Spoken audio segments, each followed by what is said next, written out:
Bon, on va la voir là. On va la voir là. Il y a déjà un peu. Coucou, salut tout le monde, bonjour. C'est Calibri et la matinale de Karine Richaud. Donc, bonjour à tous. Je vous avais annoncé il y a peu de temps la nouvelle rubrique l'épopée d'un beaux-ailleurs. Et aujourd'hui, à l'honneur, nous avons Calibro, qui va vous raconter sa propre vie, de sa propre bouche. Hein, parce que nous savons que les Camerounais aiment bien broder. Donc, du coup, il va vous raconter son histoire telle qu'il a vécu. Je sors du champ. Donc, là, nous sommes à Paris. Vous voyez la Tour Eiffel. Je suis venue spécialement pour faire le direct avec Calibri. Hein. J'espère que là, je suis en direct. À votre avis, je suis en direct ou pas? Parce que nous n'avons pas de retour. Je pense bien qu'on est en direct. Juste le temps de lancer un coup d'œil. Je pense. Oh, ok. Donc, Calibri va vérifier que nous sommes bien en direct et je vais je vais introduire la chose. Le but est de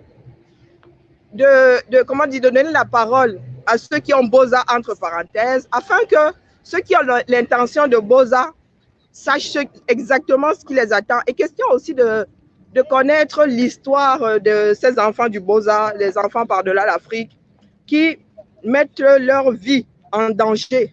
Parce que pour eux, c'est l'ultime solution pour sortir de la misère et pouvoir mettre un jour leur famille à l'abri. Et j'ai commencé par l'histoire de Max parce que Max, c'est quelqu'un c'est une personne qui est importante dans l'histoire de la résistance et il commençait à courir des bruits comme quoi, voilà. Donc, je pensais qu'il était judicieux que lui-même raconte son périple de sa propre voix. Et aujourd'hui, Calibré est dans la même situation. Il se raconte plein de bêtises. Et je pense qu'une histoire, l'histoire de chacun n'est mieux racontée que par soi-même. Donc là, derrière, vous avez Calibri, je vais lui passer le téléphone et moi, coucou, dans la scène, voilà, à toi Calibri. Je croyais que ça allait être un jeu de questions-réponses. Bonsoir à tout le monde. Non, mais ça peut être ça. Hein. Donc, voilà, je suis avec Karine, comme vous pouvez le voir. Bonjour, je m'appelle Karine Bibian de mon nom de naissance, Richaud par mes filles. Et je vous présente. Moi, c'est Thiam Abdoulaye Calibri. Retenez que Calibri, c'est mon vrai nom, c'est pas mon sobriquet du tout. Non, c'est mon vrai nom, c'est mon nom de naissance. Et voilà, je suis né à l'hôpital Akintini de Douala.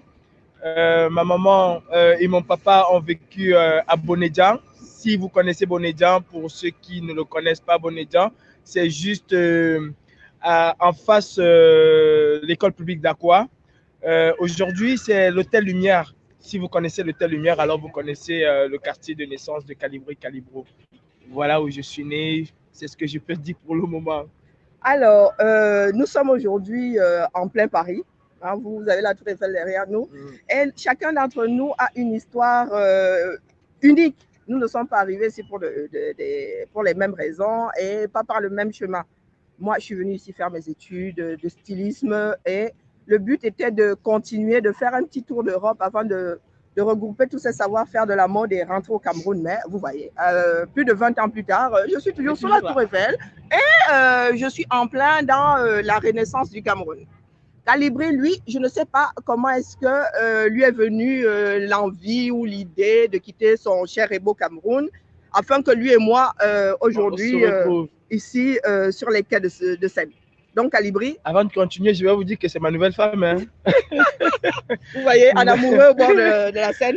Non, mais voilà, mon histoire est un peu compliquée. En fait, je suis venu en France. Si je suis venu en France, c'est pour des raisons personnelles. Je n'ai pas quitté le Cameroun par rapport à la situation catastrophique qu'il y avait au Cameroun.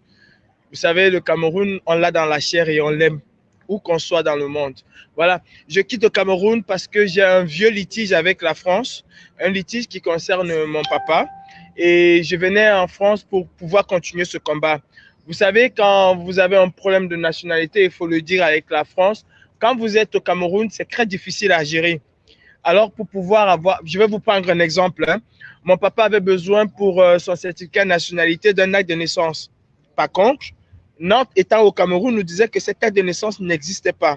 Il a fallu que j'arrive en France et au bout de 2 semaines, qu'est-ce que j'ai fait? J'ai juste donné mon nom, je fils de tel, et je sollicite la délivrance de la copie intégrale d'acte de naissance de mon père. Cette copie intégrale a été envoyée à mon adresse 2 semaines après, sans aucune complication. Pourtant, au Cameroun, on n'a jamais pu obtenir cette date de naissance. Bon, vous voyez, c'était très difficile. Et pour moi, j'ai trouvé important de venir en France. J'ai essayé la voie légale. Il ne faut pas croire qu'on n'a pas essayé la voie légale. Parce que pour certaines personnes, quand on entend beaux ailleurs, on croit forcément que c'est les moyens qui ont manqué. Non, ce n'est pas les moyens qui ont manqué. C'est que, pas de bol, on se fait voler de l'argent. Et à un moment, on dit, OK, pourquoi ne pas prendre l'autre alternative qu'on a? Et cette alternative-là, c'était la route, la Méditerranée. Et par la grâce de Dieu, je vais le dire, l'Europe. Voilà un peu. Donc, Calibri, nous connaissons assez bien. Ce que tu viens d'introduire comme parcours entraîne forcément une autre question que d'autres personnes se posent depuis un bout de temps. Quand ils ont appris que tu es venu en France parce que tu avais un litige avec l'État français, ils ne comprennent pas pourquoi est-ce que toi, Camerounais, tu aurais un litige par rapport à la nationalité dont tu pourrais bénéficier à travers ton père. Est-ce que tu peux leur dire pourquoi est-ce que tu t'es retrouvé à devoir demander la copie intégrale de l'acte de ton père qui a été forcément naturalisé, je le dis, parce que sinon l'acte ne se trouverait pas à Nantes? Non, il y a eu une transcription. Il y a une transcription. Mon père n'est pas naturalisé. Mon père est né français. Mon père n'est pas naturalisé. Par contre, mon père, il est rentré au Cameroun après son service national. Il a complètement oublié. En fait, il a mis les papiers français entre guillemets. C'est le Cameroun qui l'intéressait et tout. Du coup, il a passé un très grand nombre d'années sans se présenter, sans donner signe et tout et tout. Alors, il a fallu pour ça. À l'époque, vous savez, le certificat de nationalité, qui est la seule preuve en matière de nationalité française, n'était pas obligatoire. Tout. Ben, je crois que par sourcil de quota, il est malheureusement tombé sur des personnes qui n'ont pas voulu l'aider. Pourtant, au consulat général de France, tout était là, mais sauf qu'ils n'ont pas voulu lui faciliter la tâche. Vous devez aussi savoir quelque chose. En matière de nationalité française, même si l'administration a à sa possession les éléments prouvant ta nationalité, elle ne te donnera pas. C'est à toi d'apporter la preuve de ta nationalité.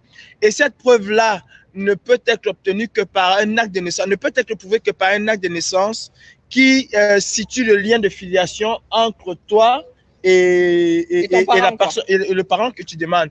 Ce lien de filiation étant là de naissance, Nantes a toujours dit que ça n'existait pas. Je vous montrerai. Nantes a toujours dit que ça n'existait pas. L'acte de naissance n'existait pas. Le juge, nous avons été obligés de saisir le juge de Château-des-Rentiers. Château-des-Rentiers, c'est le tribunal des Français nés et établis hors de France. Ce qui veut dire, si tu vas au Cameroun aujourd'hui, tu fais un enfant, il passe forcément par Château-des-Rentiers. Le juge de Château-des-Rentiers, n'ayant pas l'acte de naissance de mon père, était obligé de faire un rejet. Et comme je suis quelqu'un de très téméraire, quelqu'un qui ne baisse jamais les bras, j'ai dit, je ne peux pas me contenter de cette décision du juge. On a saisi le garde des Sceaux, n'apportant pas un nouveau élément dans le dossier. Le garde des Sceaux a suivi forcément la décision du juge. Bon, qu'est-ce qu'il fallait faire? Mes frères, il fallait prendre la mer, il fallait nager avec le poisson pour arriver à le faire à partir du moment où on n'arrivait pas à obtenir un visa. Voilà un peu. En fait, mon litige avec la France, c'est cette reconnaissance de nationalité-là. Soit c'est la réintégration de mon père, soit c'est lui donner purement et simplement un certificat de nationalité qui, par facto, tu es français de droit, de par ton père. Et même quand mes avocats ou quand mon avocat saisit une administration, elle ne le saisit jamais en tant que Camerounais, en tant que Sénégalais, en tant que quoi que ce soit, elle le saisit en tant que Français parce que c'est la nationalité, je dois la bénéficier. D'une manière ou d'une autre, même si je préfère la nationalité camerounaise, il faut le dire. Il faut rétablir. Au moins, si je veux rétablir la vérité, je veux rétablir mon histoire. Voilà. Voilà, tout à fait. Donc maintenant, vous comprenez ce qui a pu mener Calibro en France. Donc j'espère que vous avez été assez éclaircis et que moi, de mon point de vue, je n'ai pas de questions, je n'ai plus de questions à lui poser sur ce plan-là, à la mesure où le reste, c'est sa vie privée. Maintenant, vous pouvez développer et laisser votre esprit se balader un tout petit peu dans tous les sens. Donc, voilà. Donc vous avez donc compris pour quelle raison Calibri est arrivé en France. Maintenant, il vous dit qu'il a essayé la voie légale. Ce qui nous intéresse aujourd'hui, c'est le Boza. Donc, j'aimerais que Calibri, là, c'est pour que nos frères restés en Afrique n'en arrivent pas à penser que leur avenir, leur avenir en tant qu'être humain, vaut la peine de mettre leur vie sur la balance. Vraiment, c'est l'ultime décision. Prendre le risque de mourir, en fait, traverser ou mourir. Et c'est pour cela que j'ai introduit cette rubrique pour que les Camerounais et les Africains sachent à quoi s'en tenir. Parce qu'aujourd'hui, le fait de Boza est devenu un truc à la mode. On en parle comme si ce n'était pas sérieux.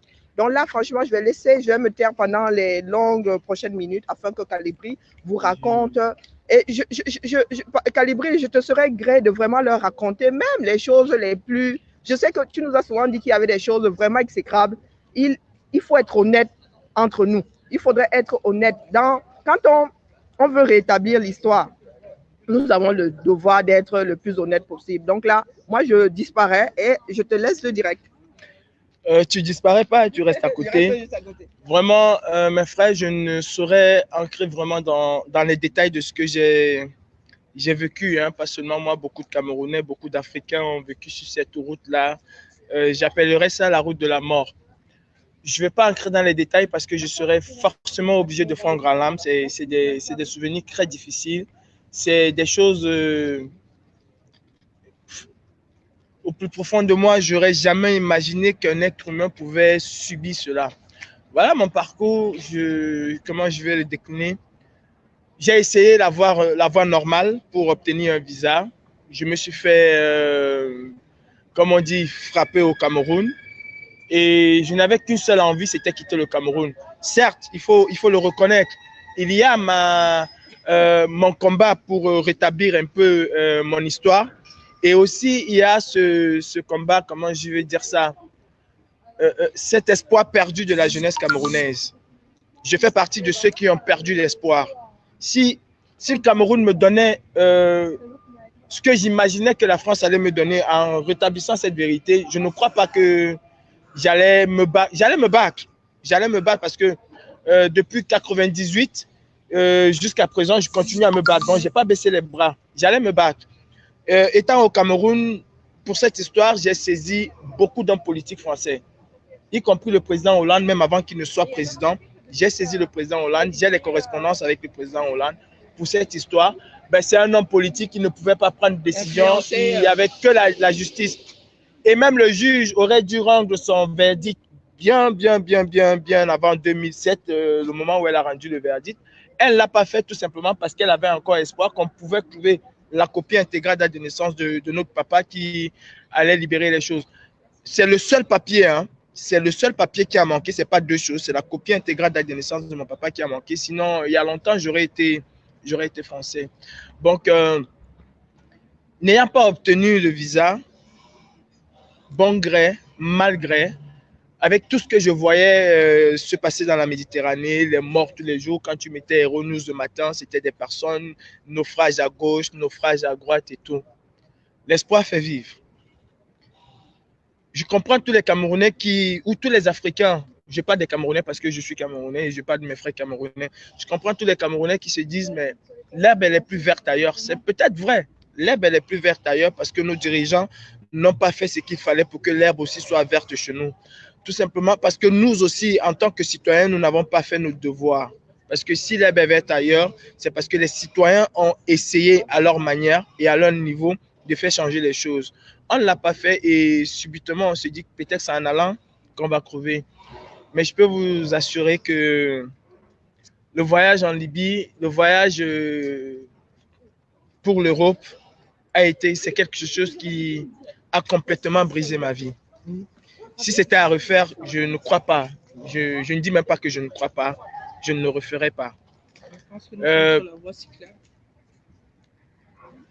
En 2016, je décide de me lancer dans cette aventure. Malgré les pleurs de ma maman, parce qu'elle n'a jamais été d'accord pour ça. J'ai vu ma maman pleurer comme je n'ai jamais vu ma maman pleurer. La première fois, parce que la deuxième fois, je vais vous raconter. Mais la première fois que je vois ma maman pleurer, parce qu'elle était quasiment sûre qu'elle n'allait plus me voir.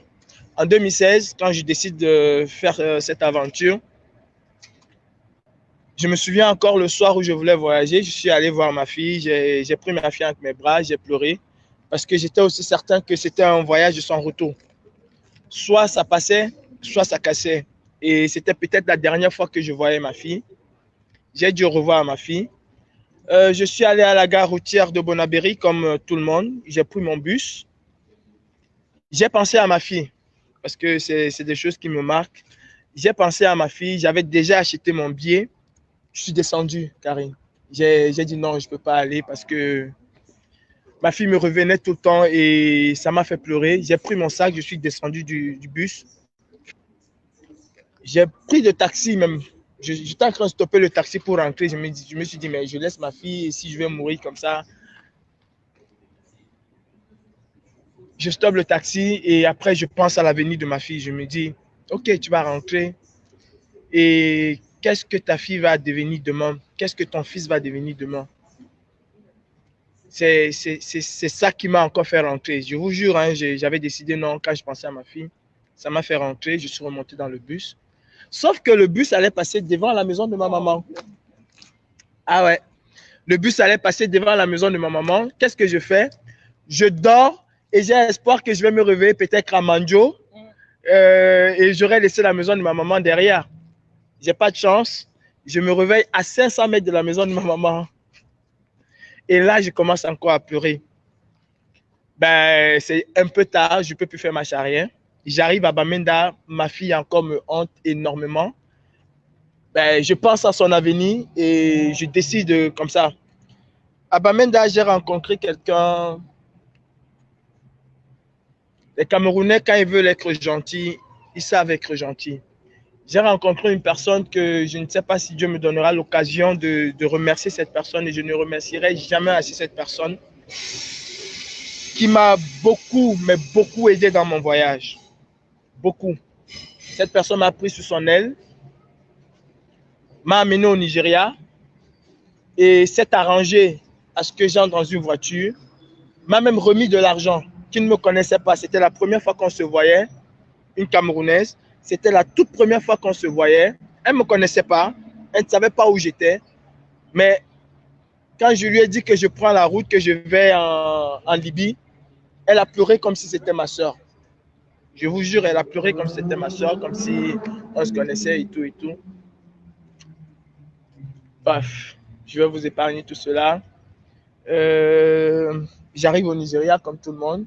Avec les histoires que nous voyons dans les films nigériens, c'est la peur, on va te bouffer dans la nuit, on va faire ceci et tout et tout. C'était déjà l'angoisse, ça faisait extrêmement peur. Hein. Ben, l'espoir fait vivre. Je me suis accroché à cet espoir. Du Nigeria, j'arrive au Niger. Au Niger, c'est Agadez. La première fois que je vois de toute ma vie une tempête de sable. Ouais.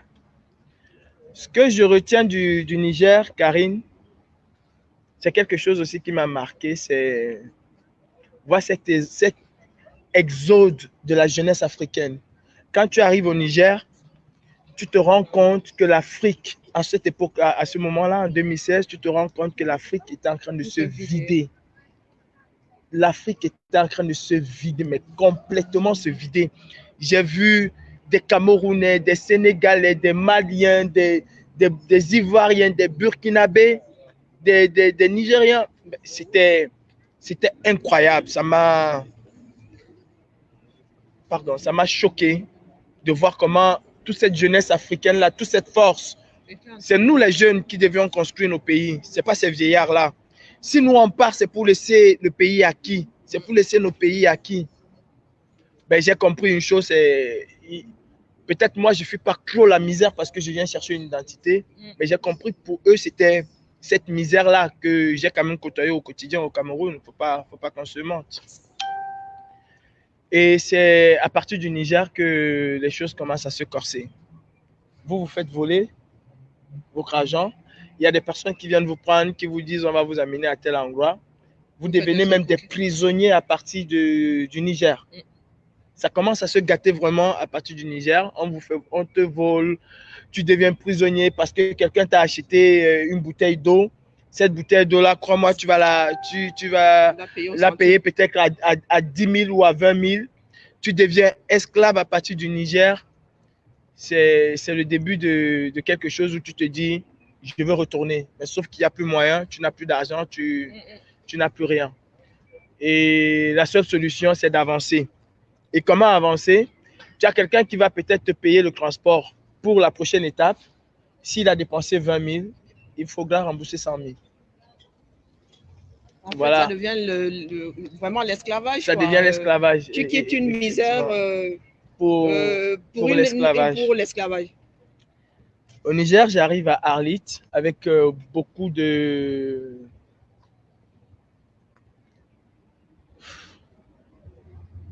J'arrive à Arlit et je rencontre des Camerounais qui ont été abandonnés à leur sort. Vous savez, quand on voyage, qu'est-ce qui se passe le plus souvent? C'est que quand vous arrivez quelque part et que vous dites que vous êtes Camerounais ou Sénégalais, directement on vous amène où sont vos frères. La répartition est ainsi faite. C'est ce que Max disait aussi, hein, que les Camerounais se retrouvent avec des Camerounais. Voilà. Les Ivoiriens se retrouvent avec des Ivoiriens. C'est comme ça. Et là, j'ai vu des gens qui ont fait quoi, 2 mois, 3 mois, qui n'ont même pas mangé. Ce que je voyais quand j'étais petit, quand on nous montrait les Éthiopiens et on disait échantillon for Ethiopia, tu voyais quelqu'un qui est complètement décharnu. Qui se décimait, quoi. Franchement, c'était très difficile. Très difficile. Mourir de famine. Déjà au Niger, j'ai commencé à enterrer les gens. Déjà au Niger. J'ai commencé à enterrer les gens au Niger. C'était extrêmement difficile. Et ces personnes-là, quand elles décèdent comme ça, est-ce qu'elles sont encore identifiables ou elles sont débarrassées, elles sont déjà débarrassées de leurs papiers? J'ai enterré 2 personnes qui n'avaient pas de papier. On savait juste que c'était des Camerounais parce que je suis arrivé, elles étaient extrêmement malades, squelettiques. Impossible de dire à leur famille, de dire à leurs parents, de ne plus garder espoir que question qu'ils fassent le deuil, quoi. On a enterré ces 2 personnes à 2 jours d'intervalle. Et à ce que je sache, on n'a jamais contacté les parents pour leur dire, écoutez, tel il n'est plus vivant. D'aucuns même cachent leur propre identité, en fait. Oui, question de ne pas être rapatrié. Voilà. Si du coup, à être arrêté. Quand le corsaire ne connaît pas l'identité de celui-là, il sait juste qu'il est camerounais, qu'il s'appelle Jean, c'est tout. Bon, d'aucuns cachent leur identité. Il pourrait même dire qu'il est camerounais, pourtant il n'est pas. Pourtant il n'est pas. Bon, sauf que nous, les Camerounais, par l'accent, on se reconnaît tous. La partie la plus difficile de mon voyage, c'est la traversée du désert. Oui, ils m'entendent. La partie la plus difficile, c'est la traversée du désert. Karine, nous avons parfois entendu des choses quand nous étions au Cameroun. Et à tous qui me suivent, hein, tous qui sont au Cameroun, qui me suivent, vraiment, quand on vous dit que c'est quelque chose de difficile, croyez-moi, c'est quelque chose d'extrêmement difficile. Nous, je reviens un peu. Quand nos oncles revenaient au Cameroun et qu'ils nous disaient l'Europe c'est dur, on leur disait souvent, ah, vous dites que c'est dur, pourquoi vous ne rentrez pas? Mais c'est une fois que tu es là que tu te rends compte que l'Europe, c'est pas ce que tu pensais. C'est vraiment difficile. Ben, chacun peut tenter sa chance. Ça, je ne dis à personne de ne pas venir. Chacun peut tenter sa chance. Mais il y a des gens et tout nous tombe voilà. sec dans les mains. Il y a des gens qui vont arriver en France, qui vont faire 1 an et rentrer au Cameroun riche. Peut-être qu'ils ont volé, je ne sais pas. Peut-être qu'ils n'ont pas volé, je ne sais pas. Il y en a qui vont faire 20 ans pour venir acheter ne serait-ce qu'un terrain. Bon, pour dire que quand on vous dit que la Méditerranée, la traversée du désert, c'est difficile, croyez-moi, c'est extrêmement difficile. Quand finalement j'obtiens l'argent pour continuer mon voyage, il faut traverser la Méditerranée. Les transporteurs sont des personnes très gentilles. C'est un business? Non, attends, ils sont gentils quand ils ont pris votre argent. Ils sont gentils quand vous êtes encore à Arlit. Vous avez des personnes souriantes, des personnes aimables, des personnes sympas à qui vous pouvez confier votre vie. Mais une fois que vous avez traversé Arlit, où vous commencez à entrer dans le désert, vous vous rendez compte que vous avez en face de vous des démons nés, des amis de Paul Biya. Vous avez en face de vous des personnes qui se comportent exactement comme Biabim Vondokam Nogo. Des personnes qui, pour un rien, deviennent des monstres. Il y a des gens que j'ai vus complètement blessés, c'est-à-dire, il garde sa voiture, il descend, il te fait descendre et il continue. C'est pas le désert qui a cet effet sur les hommes ou c'est juste l'instinct de survie, je sais pas. Non, c'est pas l'instinct de survie, c'est de la méchanceté gratuite. C'est de la méchanceté gratuite, il te laisse dans le désert. Et vous avez convenu à un lieu de rendez-vous bien précis. Sauf que ces gens ne vous amènent jamais à ce lieu de rendez-vous. Jamais ils ne vous amènent à ce lieu de rendez-vous. Quelque part, ils s'arrêtent. Ils vous dépouillent de tout ce que vous avez sur vous, de tout ce que vous avez, et ils vous abandonnent là. Peut-être parfois avec un guide. Oh, il était convenu que vous allez arriver à telle ville avec eux. Mais non, vous commencez le chemin à pied dans le désert avec le guide. Et ça encore, c'est là où on dit comme au Cameroun, c'est là où le film commence. Le désert est très difficile. Nous sommes partis presque 100 et à l'arrivée, nous étions 60. Il y a 40 qui n'ont plus répondu à l'appel. Et parmi ces 100, là, la proportion de femmes, d'enfants? Chez nous, il y avait, je crois, peut-être 4 enfants. Il y avait une quinzaine de femmes. Wow. Dont 2 femmes enceintes. Et qui vont être maltraités au même titre que les hommes, quoi. Pas dans le désert. Ah. Pas dans le désert. Dépouillées, oui, elles vont être dépouillées au même titre que les hommes. Là, il n'y a pas... Mais dans le désert, non. La méchanceté commence... c'est le niveau 1 de la méchanceté avec ceux-là. Mes frères, je ne veux pas entrer trop dans les détails parce que c'est des choses tellement...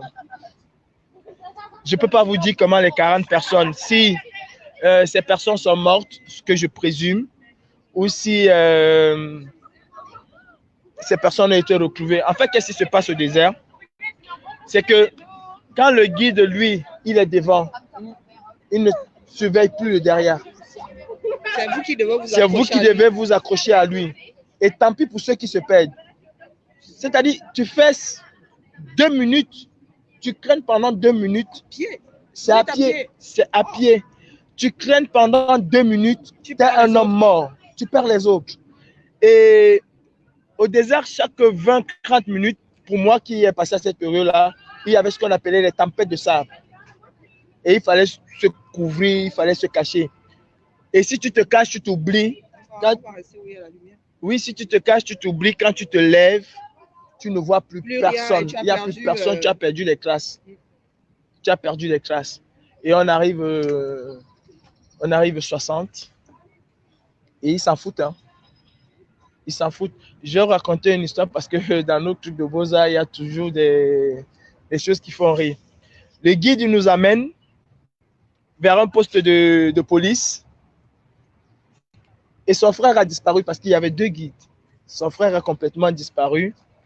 Et il fallait, n'est-ce pas, qu'il aille chercher son frère et voir s'il y avait une route. Or, c'était un moyen de nous abandonner là-bas et partir. Et vous connaissez, tous ceux qui ont bossé avec les Camerounais vont vous dire qu'ils ont eu la vie sauve grâce aux Camerounais. Ce que nous avons fait, c'est que nous avons attaché le guide. Ce que nous avons fait, nous les Camerounais, c'est qu'on s'est regardé entre les yeux. On a dit, si le bombe s'y part, on est mort ici. On a attaché le guide. Bon, on a attrapé ses pieds. Même quand on voulait dormir, pour dormir avec le guide, ses pieds, chacun de nous avait les pieds du guide à main. Bon, où ton pied part, c'est nous. S'il bouge, vous bougez. Tu bouges, on bouge. On ne peut pas dormir et on se réveille le matin. Tu n'es pas là, on fait comment? Il a compris qu'on n'allait pas le lâcher. C'est comme ça qu'il prend son téléphone, il appelle, il donne sa position et on vient nous chercher en voiture. Pour les 60 qui sont restés. Bon, ce que je veux dire, c'est... Ça a été très, très, très difficile. Et alors, il fallait arriver en Algérie. L'Algérie encore... Dieu merci, en Algérie, je suis tombé sur des personnes qui m'ont vraiment aidé, qui m'ont bien pris. Bien pris. Et quand tu arrives en Algérie, c'est combien de temps après ton départ du Cameroun? Combien de temps après mon départ du Cameroun? Je crois 3 mois, 4 mois. 3-4 mois après mon départ du Cameroun. Ça veut dire qu'il y a des étapes que je saute parce que c'est des étapes très difficiles que j'ai vécues entre Arlit et Tamaracet, des choses terribles. On arrive dans une première ville en Algérie et toutes les filles se sont fait violer les unes après les autres par une dizaine d'Arabes, y compris les femmes enceintes, les unes après les autres et à plusieurs reprises. À plusieurs reprises. Quand vous voyez une femme, surtout les femmes qui ont pris cette route, il faut respecter ces femmes-là. Parce que pour la plupart, elles ont vécu des choses. Parfois, elles font certaines choses ici en Europe. Elles viennent de loin, quoi. C'est juste pour ne pas penser, pour ne pas plonger dedans. Parce que quand tu te plonges dedans, on leur a arraché une partie. On leur a arraché une grosse partie de leur vie. Moi, je suis arrivé en Europe complètement foutu. La partie la plus difficile de ce voyage, c'est quand il fallait quitter l'Algérie pour la Libye. Et la cruauté en Libye a pris d'autres proportions, des proportions inimaginables. Nous avons connu l'esclavage dans les manuels scolaires. On ne s'imaginait pas qu'on pouvait vivre ça. Où nous sommes vendus comme du bétail. Vous êtes sculptés. On voit si vous êtes fort. Comme dans les films. Je refuse de pleurer aujourd'hui parce que je sais qu'il y a beaucoup de personnes qui me regardent et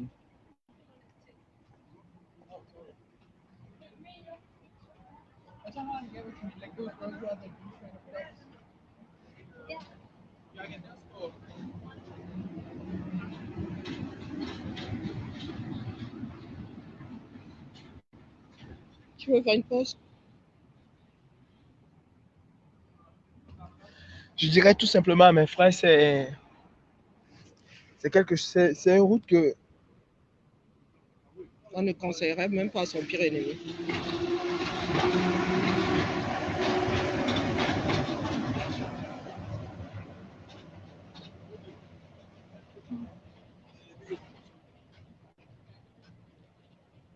Quand vous arrivez à Dep, rebelote, vous retrouvez en face de vous des personnes gentilles, des personnes souriantes. Et pour nous qui avons déjà l'expérience, on se dit ça va pas m'éclore. Oui. C'est le calme avant la tempête. Ça va pas m'éclore. Et vous avez des passeurs qui vous font repasser encore dans le désert. Et encore là, tant pis pour vous. C'est sauf qui peut. Dans le désert, il n'y a pas de frères. Il n'y a pas d'amis, il n'y a pas de cousins, il n'y a rien du tout dans le désert. C'est sauf qui peut. Parce que quand vous prenez le désert, déjà, il n'y a pas d'eau. Les gens se bagarrent même pour l'eau. Il y a des gens qui se bagarrent même pour l'eau. Le guide, il est devant, il ne contrôle pas le derrière.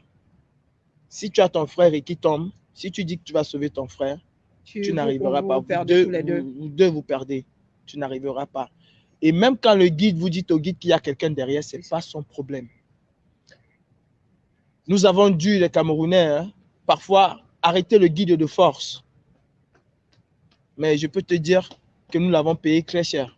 Parce que quand ses amis sont arrivés, nous avons subi une bastonnade ils se sont vengés sur nous pour cela. Nous avons subi une bastonnade que même un animal, on ne le bastonne pas comme ça.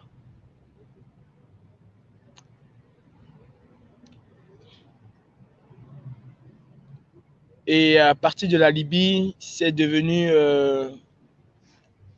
les personnes enterrées, les cadavres, c'est devenu quotidien. C'était la bastonnade, privation de nourriture, travail forcé, enterrement des gens, c'était devenu le lot quotidien. Je me souviens que nous avons voyagé dans un pick-up Et dans ce pick-up, il faut un pick-up qui ne peut pas prendre plus de 10 personnes, mais il fallait y entasser 100 personnes dans ce pick-up. Et je crois que si je déteste la sardine aujourd'hui, c'est peut-être par rapport à ça. On nous a classés dans le pick-up les uns sur les autres. Et pour ceux qui ont fait le Beaux-Arts, c'était quoi? C'était la position gancon, c'est-à-dire on était penché comme ça et on se couchait comme ça. Oui, comme pendant l'esclavage, quand Voilà. on mettait les esclaves dans les Les uns sur les autres, empilés les uns au-dessus des autres. Et après ça, on vous mettait la bâche dessus et on vous attache comme si c'était, je sais pas, comme si c'était un colis. Celui qui est au-dessus ou celui qui est au-dessous, s'il crie, quand les gars ils s'arrêtent, c'est celui qui est en haut qu'on tabasse. Puisqu'on ne peut pas tabasser celui qui est au-dessus, c'est ceux qui sont en haut qu'on tabasse. À l'arrivée, les cadavres, on les met à côté. Ceux qui ont survécu, vous les enterrez.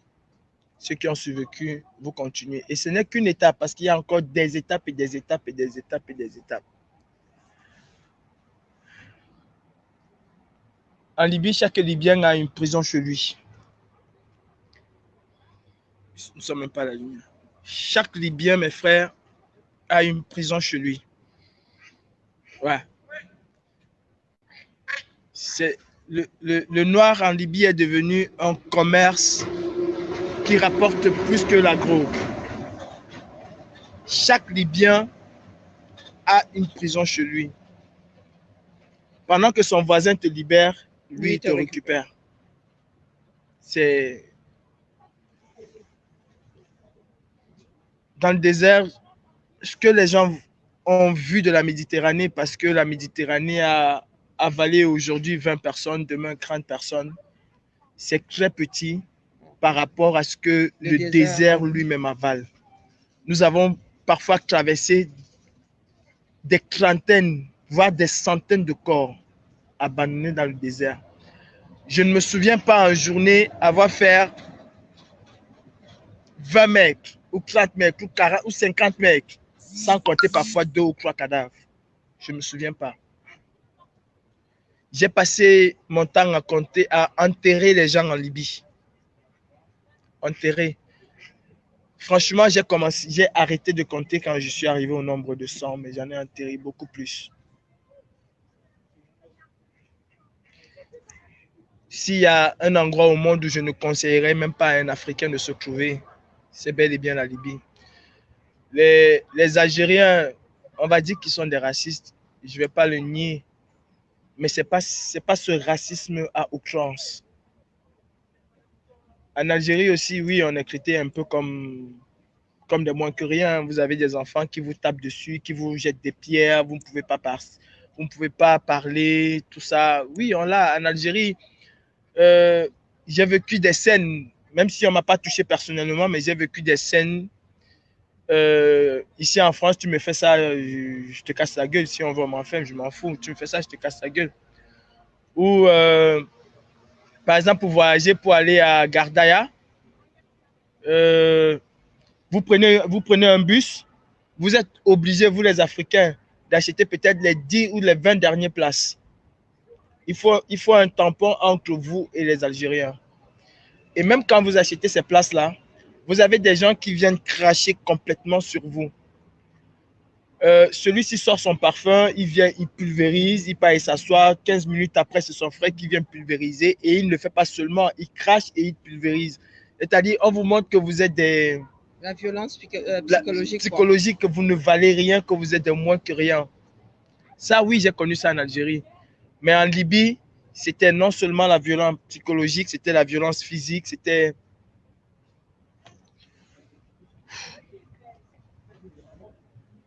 des femmes et des enfants qui se font violer à longueur de journée. Le Libyen ne connaît pas un enfant de 2 ans, 3 ans. Non, il ne connaît pas. La seule chose que le Libyen respectait, c'était les bébés. Il va te dire bambino, bambino. Mais une petite fille de 7 ans, 5 ans, il s'en fout. Pour lui, cette petite fille est considérée comme une personne de 15 ans, 20 ans. Elles se font dépuceler avec le doigt. Les femmes se font rentré par dedans. Il finit avec son engin, il continue avec son fusil.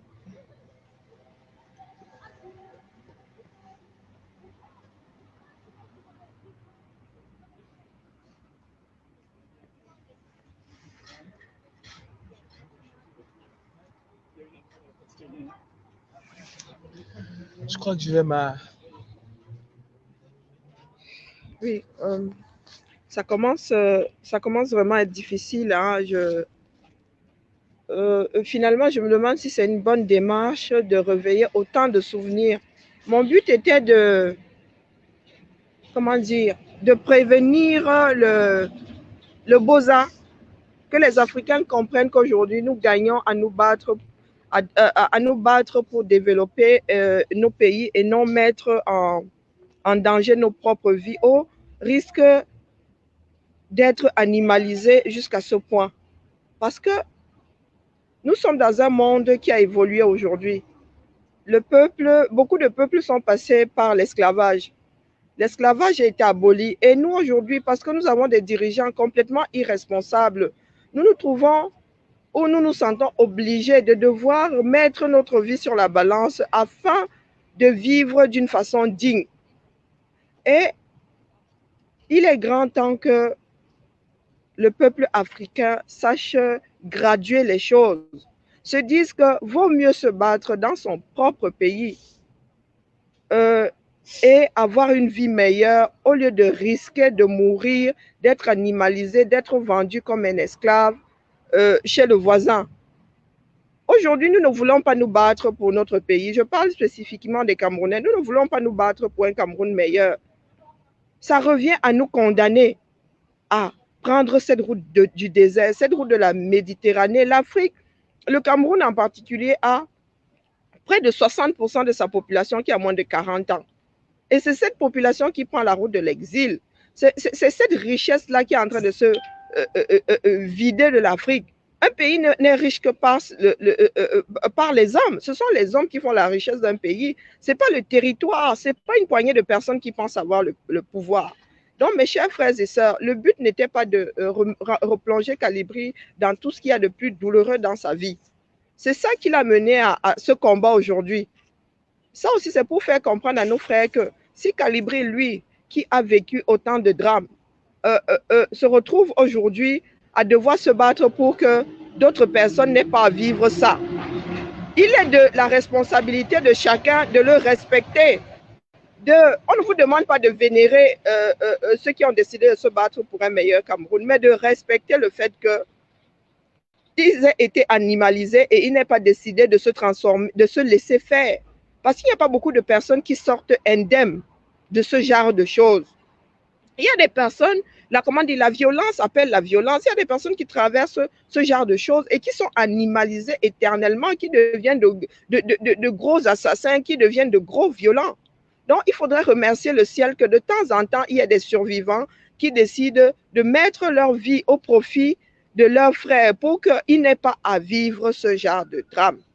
Par contre, nos soi-disant dirigeants qui, pour eux, luttent, je ne suis même pas sûr qu'ils luttent pour leur famille. Parce que si ces dirigeants pensaient à leur famille, ils ne les entraîneraient pas dans les abysses dans lesquels nous sommes aujourd'hui. Il est grand temps que les êtres humains que nous sommes prenions conscience du fait que si nous ne prenons pas soin de notre propre vie, l'humanité va nous absorber. Nous allons disparaître en tant qu'être humain. On va nous animaliser, ça c'est clair. Si tu n'es pas fort, tu es dompté par le plus fort. Si tu n'es pas fort, tu es faible, l'autre te bouffe. C'est comme ça dans ce monde. Les gens n'ont pas d'égard pour les faibles. Nous sommes des mammifères après tout. Nous nous retrouvons en position de faiblesse. On nous crache dessus par-delà le monde parce que nous sommes faibles. Parce que nous ne nous battons pas. Quand nous nous battons, ce sont les extrêmes. Nous préférons crever sur la route de l'exil au lieu de crever pour que notre pays soit un abri sûr, un abri rassurant. Nous sommes quasiment les seuls à nous comporter comme ça dans ce bas monde.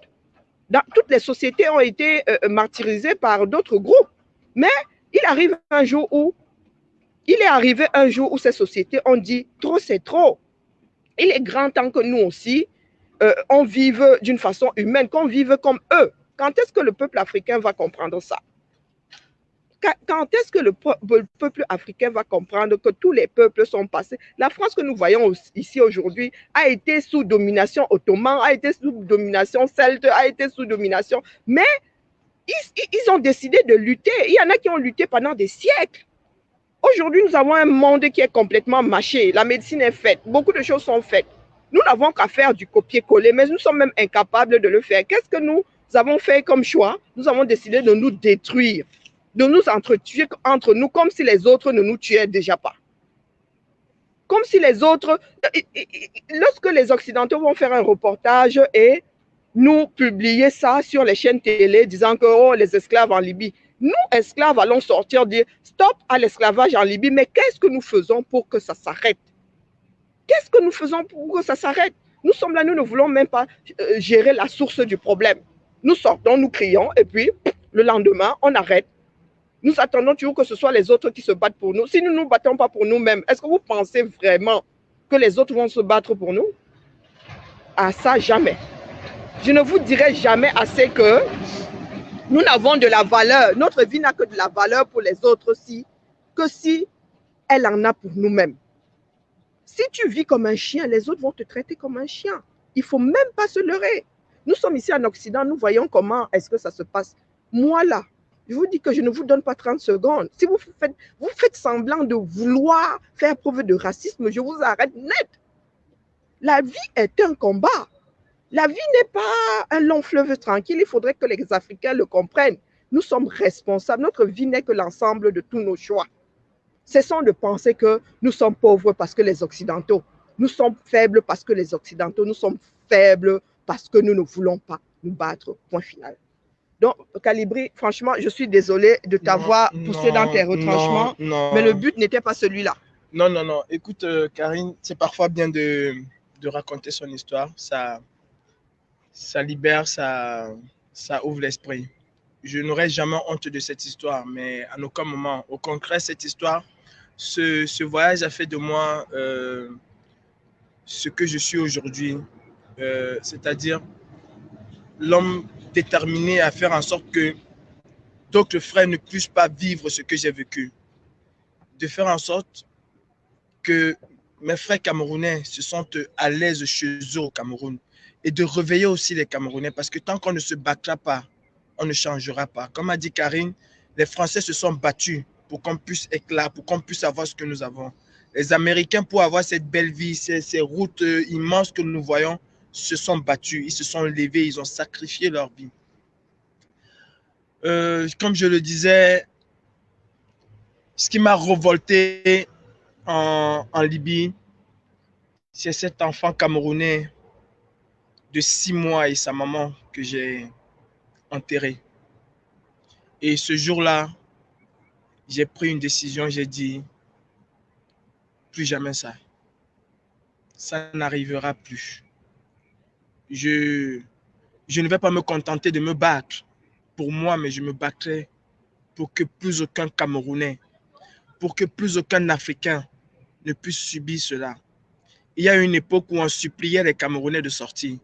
Il y a une époque où le Camerounais ne connaissait pas ce qu'on appelait le visa parce qu'il avait un passeport qui comptait comme le passeport Bordeaux.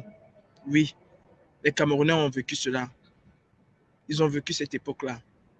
Alors quand j'ai enterré cet enfant, j'ai eu le plus grand choc de ma vie. Les douleurs, les tortures, tout ce qu'on m'a fait n'était rien par rapport à ça. Cette fille ne connaissait pas, je ne connaissais pas qui étaient ses parents, rien du tout. Et je pense que jusqu'à aujourd'hui, ses parents se disent qu'elle est vivante quelque part. Si vous faites 6 mois, 1 an sans avoir de nouvelles, peut-être qu'il peut y avoir un miracle. Mais croyez-moi, à 99%, ils ne vivent plus, ils n'existent plus. Est arrivée la traversée de la Méditerranée, où je me rends compte que Dieu m'a épargné et qu'il a voulu que je sois dans cette lutte, dans ce combat.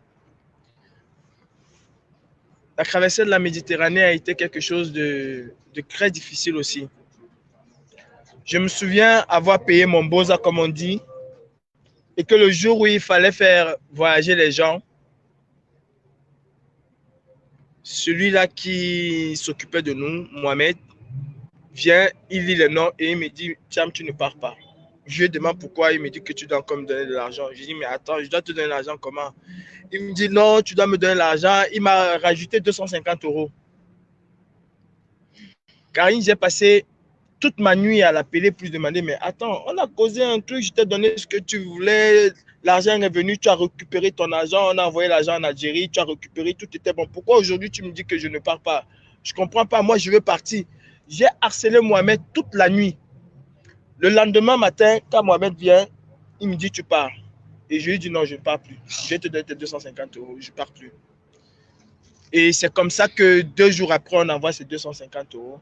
Sauf que ceux qui sont partis avant moi, il y a eu, je crois, 13 morts ce jour. J'ai refusé de partir, il y a eu 13 morts. Quand Mohamed vient, il me regarde. Il me dit, toi, tu es un sorcier. Ça, ce sont les mots de Mohamed. Il y a eu 13 morts. Dans une Camerounaise, même pas une Camerounaise, je crois 3 Camerounaises. 3 Camerounaises. Et parmi elles, il y avait 2 qui étaient enceintes, je crois. Je pense à la petite amie d'un ami d'Oasso qui est décédé.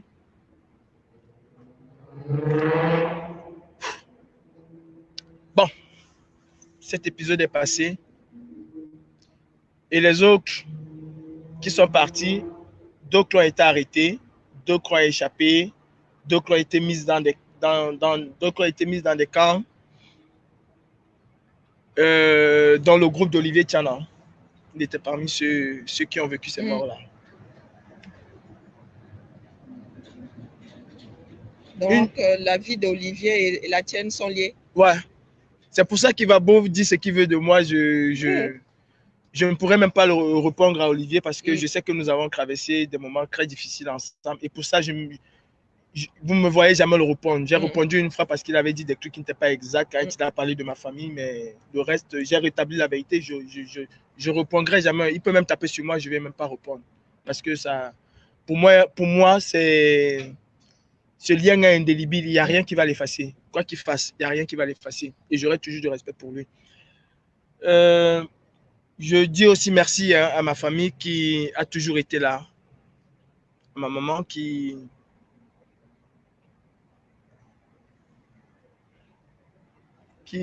a perdu de sa superbe à cause de moi et je lui demande pardon.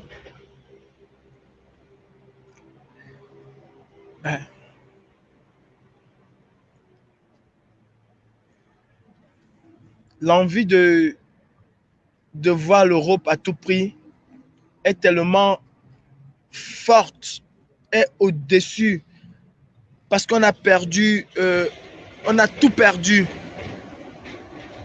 Pour mon voyage, je ne vais pas entrer dans les soubresauts qu'il y a eu. Je parlerai du voyage lui-même.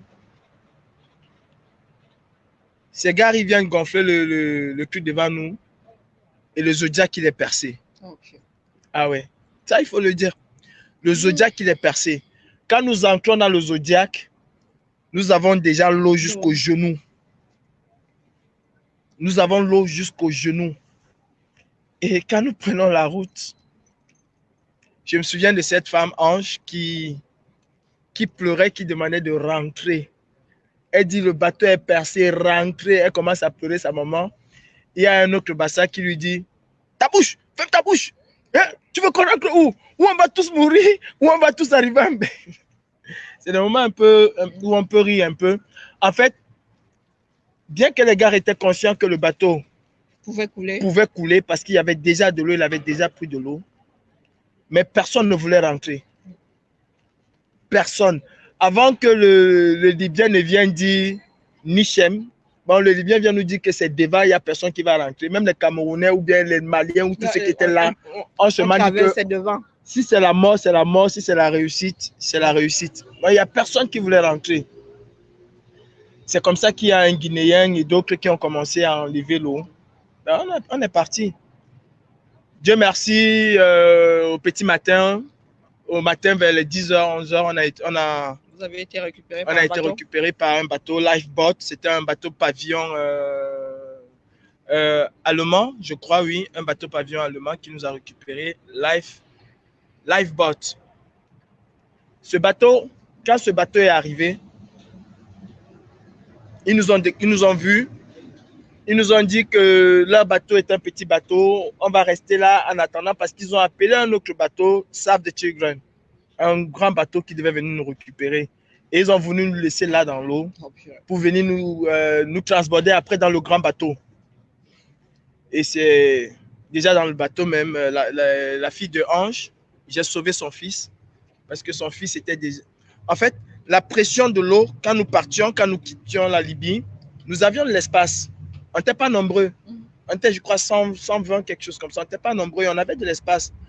Mais au fur et à mesure qu'on avançait, la pression de l'eau rétrécissait le bateau, le Zodiac. Oui. Plus on avançait, plus on n'avait plus d'espace. Et j'arrive même en Italie avec le pied complètement percé. Parce que il y a les planches qu'ils ont mis là. Et le boulon qu'ils ont vissé la planche pour en fait, mon pied était posé dessus. Cet enfant était en train de s'asphyxier. Vous savez ce que j'ai fait? J'ai dû le mordre là. Ah, pour qu'il... Oui. J'ai sauvé cet enfant. Et j'ai même encore sauvé sa soeur. En fait, quand ils nous laissent, ils viennent là, ils nous disent qu'ils vont revenir nous chercher. Je leur dis jamais. Le bateau là, il est en train de prendre l'eau. Je leur parle en anglais. En fait, je me débrouille un peu en anglais. Je ne parle pas bien l'anglais, mais on a quand même compris. Je leur dis, le bateau il est en train de prendre l'eau. Si vous partez, le temps de revenir nous chercher, s'il y a un problème, vous ne pourriez pas nous sauver. C'est comme ça qu'ils s'en vont. Ils discutent avec le capitaine. Ils viennent nous reprendre. Et la fille de Ange, je me suis assuré parce que quand ils sont revenus avec les gilets. Et c'est la partie la plus délicate. Il y a deux parties. La partie où on donne les gilets, parce qu'il y en a qui se disent qu'ils ne vont jamais avoir les gilets de sauvetage. Et ils se battent. Et ils se battent pour ça. Tu as beau crier, mais les gens se battent parce que c'est l'instinct de survie. Et il faut les comprendre. Du coup, j'avais cette petite fille à la main. J'étais parmi les dernières personnes à avoir le gilet. Parce que dans cette cohue-là, j'avais cette fille que je portais, ce bébé que je portais. J'ai remis le bébé à la maman quand tout le monde avait déjà le gilet. Bon, j'étais parmi les dernières personnes à quitter. Et j'étais parmi les dernières personnes à quitter le bateau. J'aurais pu partir avant, j'aurais pu me battre aussi comme les autres. Mais j'étais parmi les dernières personnes à quitter le bateau. Nous avons quitté le bateau, nous étions, je crois, 3 ou 4 dernières personnes à quitter le bateau. Je suis arrivé en Italie complètement foutu. Au plan sanitaire, complètement foutu. C'est en Italie que j'ai compris que j'étais un être humain. Parce que les Libyens m'avaient déjà amené à mettre même dans ma tête que j'étais un objet, j'étais un animal, je n'étais personne. Mais l'état dans lequel je suis arrivé en Italie, j'ai vu de l'amour. Je n'ai pas vu quelqu'un me toucher avec les gants, pourtant j'étais pourri. Je n'ai pas vu quelqu'un mettre un masque, pourtant j'étais pourri. Je n'ai pas vu ces jeunes infirmières là qui étaient à côté de moi cracher ou faire quoi que ce soit. Au contraire, c'était un sourire, c'était de la douceur, c'était de l'amour. J'ai appris à vivre là-bas en Italie. J'ai compris que qu'on ait des papiers ou qu'on n'ait pas de papiers, on est avant tout des êtres humains et on a droit à cet amour-là. Et à partir de l'Italie, je me demandais comment est-ce que je vais faire pour mener ce combat que nous menons aujourd'hui. Il faut dire que le combat que je mène aujourd'hui, ce n'est pas ici que je mène ce combat. Je mène ce combat depuis le Cameroun. Pour ceux qui ont habité Makéa, peuvent vous dire qu'à Makéa, tout seul, moi, Calibri, tout seul, j'ai empêché qu'on casse les maisons des gens. Et ça, c'était les militaires et les gendarmes. Tout seul, je me suis mis devant eux, je leur ai dit, vous ne cassez rien ici. Avant que les gens du quartier ne sortent, des gens comme les Dédé, tous les gars du quartier Makéa ne sortent, j'étais seul devant les gendarmes pour leur dire, vous n'allez rien casser ici. J'ai fait tête à ces gendarmes-là. Et ils n'ont finalement rien cassé parce que le quartier est sorti. Je vais vous dire, devant la chefferie du quartier Makéa, moi, j'ai tapé les anti-gangs et une garde prisonnière, tout simplement parce qu'il y a un prisonnier qui s'est évadé, en fait, qui a voulu s'évader. Ils l'ont attrapé. Au lieu de le menotter et l'amener au commissariat, ils ont pris un couteau, commencé à le touquer dessus. Commencé à le touquer. Je dis des choses que j'ai fait. Bon, je l'ai fait au Cameroun. J'ai tapé cet anti-gang-là. Je n'ai pas eu peur parce qu'il fallait sauver une vie. Moi, au Cameroun, j'ai écrit à l'UNICEF parce que j'ai voulu participer au Darfour dans des œuvres humanitaires. Si Chop Chop, le président Chop Chop, celui-là aujourd'hui qui raconte n'importe quoi, animateur télé, s'il peut se rappeler, j'ai même voulu qu'il me parraine pour aller au Darfour. Et mon projet pour le Darfour, c'était un sourire pour chaque enfant. Aller faire des photos. Et c'était ça mon projet. Bon, l'humanitaire, c'est quelque chose que ça coule dans mes veines en fait. Je déteste l'injustice. Ça, c'est clair et net. Même quand moi, je sens qu'on veut, qui que ce soit, y compris même ma mère, veut me faire des trucs qui ne vont pas dans la justice, dans le bois, je me révolte. Je n'ai jamais, mais à aucun moment, accepté l'autorité. En fait, quand je dis l'autorité, on ne m'a jamais obligé à faire quoi que ce soit. J'ai fait les choses parce que je voulais. Même à la maison, quand ma maman m'obligeait de laver les assiettes ou même encore laver le sol, je peux vous assurer qu'elle va me taper 200 fois, le sol ne va jamais être propre. Mais le jour où je me levais, que je vais laver le sol, que je vais laver ses assiettes, elle-même voyait ses assiettes briller comme jamais. Et vous savez, à l'époque au Cameroun, quand on lavait le sol, il y avait le gasoil qu'on mettait. Ah non, le jour où je me levais pour ça, je peux vous assurer.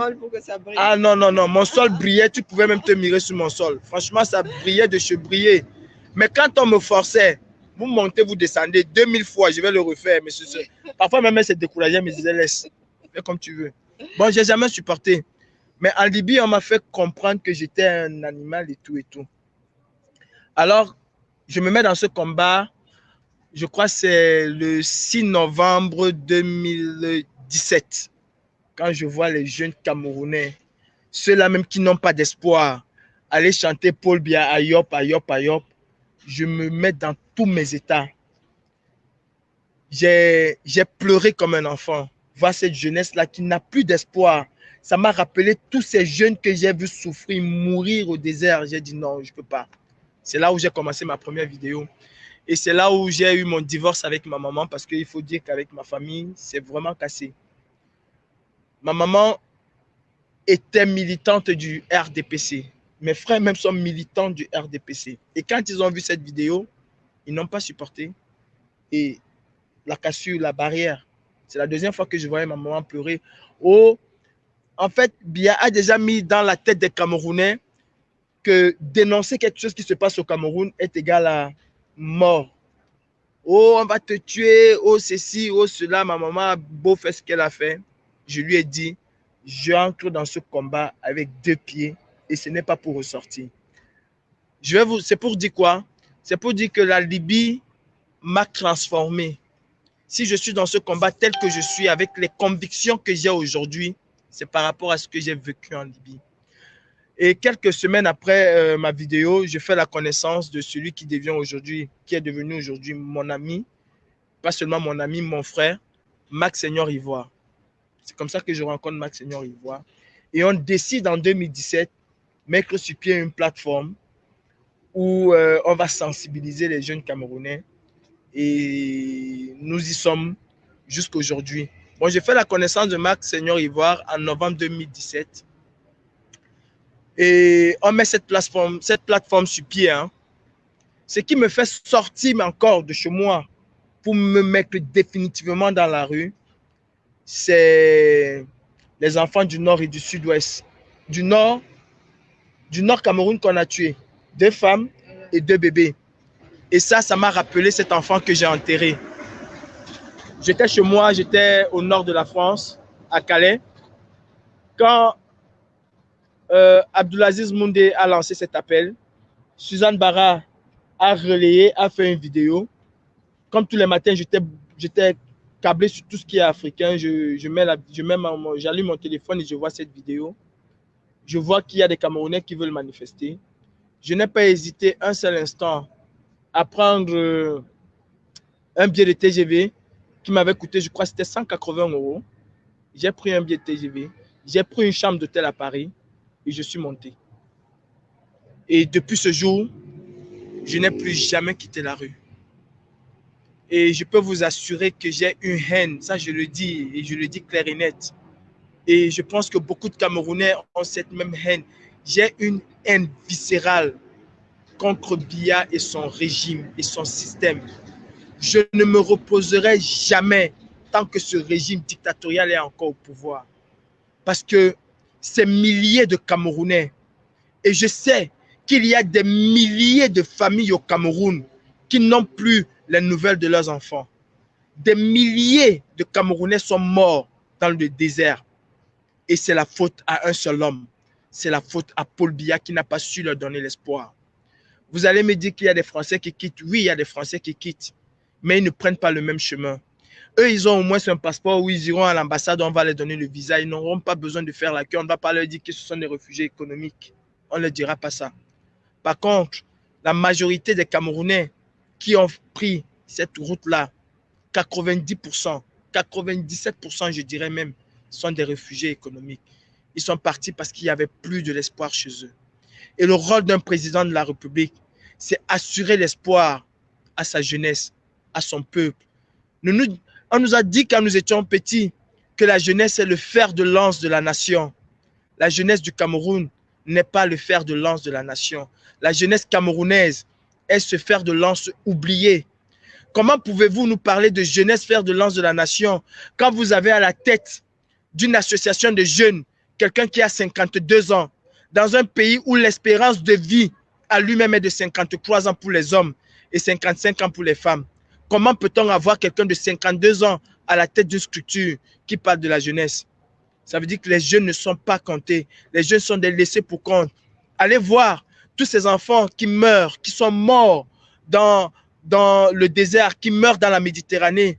La moyenne d'âge est de 16, 17, 18, 20, 22, 25 ans. La moyenne, il y en a peut-être de 30 ans, 40 ans, mais ils sont très peu. La plus grande majorité de ces jeunes-là, c'est des gamins. Pourquoi ces gamins? Ils ont vu leur grand frère qui est bardé de diplômes, qui se retrouve à la maison. À 40 ans, c'est encore maman qui rationne, qui fait tout pour son grand frère. Comment ne voulez-vous pas que l'enfant de 16 ans ne rêve que d'une chose? Prendre la route du désert. Comment ne voulez-vous pas? Vous avez vu ce jeune Ivoirien qui a tellement rêvé de Paris qu'il est mort à plus de 6000 km. Attendez, c'est parce que cette jeunesse-là n'a plus d'espoir. N'a plus d'espoir. Je vais vous dire, mes frères, je garde pour moi certaines choses horribles parce que juste l'effet de penser, je fonds en larmes. Mais si je peux donner un conseil à un jeune Camerounais, c'est de se lever et de se battre pour son propre avenir au Cameroun. Oui, toutes les conditions idoines. Toutes les personnes qui ont Boza, il n'y a pas un qui va te dire que c'est un chemin qui pourra reprendre. Ils sont très peu. Certes, il y a ce qu'on appelle au Cameroun les saints pour l'enfer. Ils pourront le refaire. Mais moi, Calibri, vous me remettez ce chemin-là, je ne le ferai pas. Parce que si j'ai survécu une fois, je sais pertinemment que je n'aurai pas les mêmes chances pour survivre une deuxième fois. Mes frères camerounais, vous avez l'obligation et le devoir de vous lever et de vous battre. La seule option, c'est de chasser ce régime. Le prochain régime qui va être installé au Cameroun va nous apporter de l'espoir.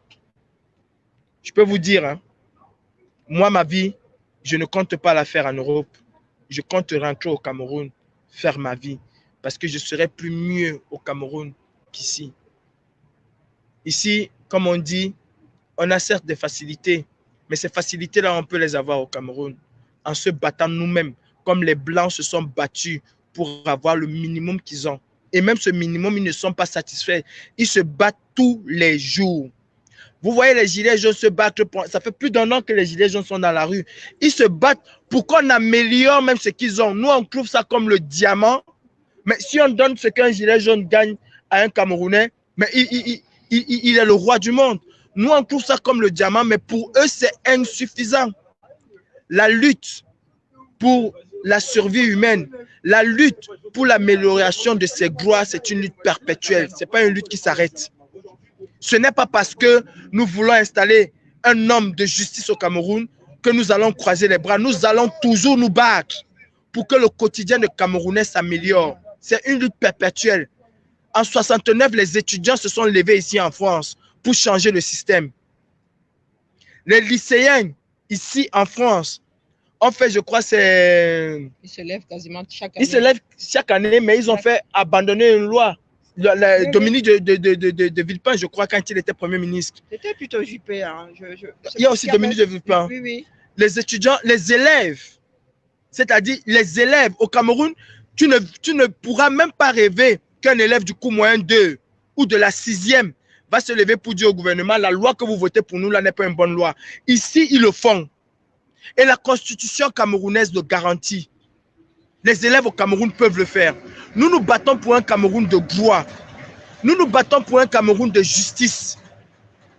Moi Kalibri, je n'accepterai plus qu'un de mes frères camerounais, qu'il soit Boulou, Bassa, je ne sais pas, Fulbé ou quoi que ce soit, je n'accepterai plus qu'un Camerounais meure parce qu'il fuit le Cameroun, parce qu'il fuit la misère. Je me bats aujourd'hui pour qu'au Cameroun, on puisse manger 3 fois par jour. Je me bats aujourd'hui pour que les plus indigents au Cameroun, parce qu'il y a ce qu'on appelle l'indigence, pour que les plus indigents au Cameroun puissent recevoir le minimum vital garanti par l'État du Cameroun. Voilà pourquoi je me bats. Et c'est possible. Aïdjo l'a fait. Les Camerounais les plus indigents avec un traitement spécial à l'hôpital.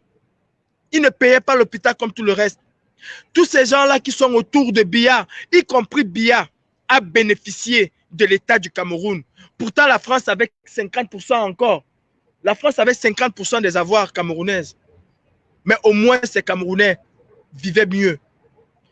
Le premier choc que j'ai eu quand je suis arrivé en France, à Paris surtout, c'est de m'asseoir dans un bus de la RATP. J'ai directement pensé au bus de la SOTUC, qui était aussi ponctuel que les bus que nous avions ici. Et il y avait des bus. La SOTUC avait des bus. Si Aïdjo, malgré que la France prenait la moitié, a pu construire le Cameroun, ça veut dire que Biya devait être... C'est qu'aujourd'hui, le Cameroun est au niveau. Je ne sais pas, je ne vais pas... Mais c'est que la Chine n'est pas plus que le Cameroun. Parce qu'Aïdjo n'avait pas ces diplômes-là. Je dis, les agrégés camerounais ont désagrégé le Cameroun. Aïdjo n'avait pas les diplômes, mais combien de sociétés d'État a-t-il laissé? Où sont ces sociétés-là? Combien de Camerounais aujourd'hui, nos mamans se battent tous les jours pour nous envoyer à l'école. Mais quand on sort de l'école, c'est pourquoi moi je ne veux pas que mes enfants sortent de l'école et deviennent des prostituées. Je ne veux pas que mes enfants sortent de l'école et deviennent des braqueurs ou des voleurs. Je ne souhaite pas comme métier pour mon enfant, comment on appelle ça, Ben Sikiner. Je ne le souhaite pas. Ce n'est pas un métier. Et même si ça doit être un métier, ça doit être un métier vraiment réglementé. Aujourd'hui, les Bensikina camerounais, c'est de la survie. Ce n'est pas un métier, c'est de la survie. Et quand ce dictateur-là vous dit qu'il a créé 500 000 emplois, voilà comment il fait. Il appelle la douane. Combien de motos sont entrées au Cameroun? On lui dit qu'on a fait entrer 500 000 motos et on les a tous vendus. Alors il a créé 500 000 emplois. Même la France ne crée pas 500 000 emplois. Comment au Cameroun on va créer 500 000 emplois? La ville de Lyon? Non, non, non, non. C'est impossible de créer 500 000 emplois au Cameroun dans les conditions que nous connaissons. Alors, mes frères Bozailleurs, je vais m'adresser à vous. Vous qui avez pris cette route-là, vous qui avez vécu exactement ce que j'ai vécu, peut-être pas à la même hauteur parce que chacun n'a pas vécu de la même façon. Peut-être pas à la même hauteur, il y en a qui étaient plus martyrisés que les autres, mais vous savez exactement de quoi je parle. Vous ne pouvez pas soutenir ce système. Vous ne pouvez pas. Vous n'avez même pas le droit de soutenir ce système. Je sais que même si vous ne le dites pas, vous êtes des écorchés vifs comme moi. Il n'y a pas de différence. Il n'y a pas de différence. Et croyez-moi, un jour, ça remontera à la surface. Vous croyez que vous avez trouvé une belle vie, des lumières, vous vous achetez des vêtements et tout et tout. Non, nous sommes des malades et nous avons besoin d'assistance. Nous avons besoin d'assistance. Moi, j'ai besoin de parler parce que quand je parle, je me libère. Vous, vous ne parlez pas. Vous êtes ce qu'on appelle des bombes à retardement. Parlez. Expliquez à vos frères ce que vous avez vécu. Ne leur dites pas seulement, si je te dis ce que j'ai vécu, tu ne vas pas croire. Non. Ayez le courage de dire ce qu'on a vécu. Ça nous libère. Ça ne nous laisse pas aigris contre les gens. Non, mes frères. Battons-nous pour changer le Cameroun. Et le Cameroun nous appartient à tous. Pour finir, je dirais, ne prenez jamais cette route. Jamais ne prenez cette route. C'est une route. S'il y a 1 million de Camerounais qui sont passés par là, il y a 300 000 qui sont arrivés à bon port, voire même moins de 300 000. Il y a encore à ce jour beaucoup de Camerounais esclaves en Libye. La marche contre l'esclavage qui a eu lieu à Paris, j'étais devant, hein, parce que je me sentais concerné au premier chef. C'était même pas une marche. À l'origine, c'était un sitting. Quand les gens ont voulu marcher, Claudicia, il me regarde, on se parle souvent. Claudicia ne voulait pas marcher parce que pour lui, c'était un sitting. Après, il fallait se disperser. Je fais partie des gens qui disaient à Kenny Seba, on va marcher. Il faut qu'on marche. Nous avons imposé une marche parce que ça me permettait d'extérioriser ce que j'ai vécu. Et ça m'a fait du bien, cette marche-là. Alors, n'hésitez pas à en parler autour de vous. C'est un drame. C'est un drame qui a tué plus d'Africains que l'Holocauste. Il faut le dire. Il faut le dire. On n'a pas les chiffres sur le nombre de morts qu'il y a eu en Libye. Mais je peux vous assurer que ça dépasse le million. Ça dépasse le million de morts. Personne ne s'en émeut. Parce que nous-mêmes, nous ne voulons pas relayer ces informations. Oui, il y a eu une phrase, ça passe au journal et puis après on n'en parle plus. Non. Il faut que les Africains sachent exactement ce qui se passe dans cette route-là. Et chacun d'entre nous doit combattre le dictateur qui est chez lui.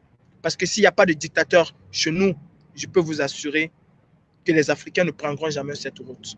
Merci Karine de m'avoir donné cette opportunité de dire un peu mon histoire. Oui, c'est moi qui te remercie. Je suis quelqu'un d'assez émotif. Pendant une fraction de seconde, j'ai voulu couper ce direct parce que je suis juste à côté de Calibri. Hein, c'est très poignant.